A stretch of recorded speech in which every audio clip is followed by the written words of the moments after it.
New इंडियातील 122 कोटी रुपयांचं अपहार प्रकरण. न्यू इंडिया बँकेतील अपहाराची रक्कम झोपू योजनेमध्ये 70 कोटी रुपये हे चारकोप येथील झोपडपट्टी पुनर्विकास प्रकल्पात, तर उर्वरित 40 कोटी रुपये हे सोलर पॅनल व्यावसायिकांकडे. महाव्यवस्थापक हितेश मेहताने स्वतःही काही रक्कम वापरल्याचं चौकशीत सांगितलंय.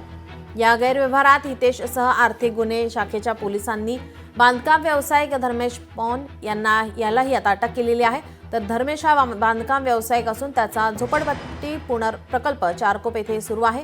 हितेशने धर्मेशला व्यवसायासाठी 70 कोटी रुपये दिल्याचं कबूल केलंय.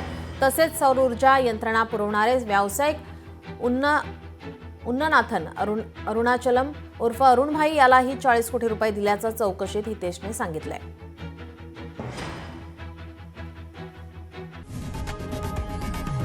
लोकशाही मराठी ऐका, पहा, जागरूक रहा.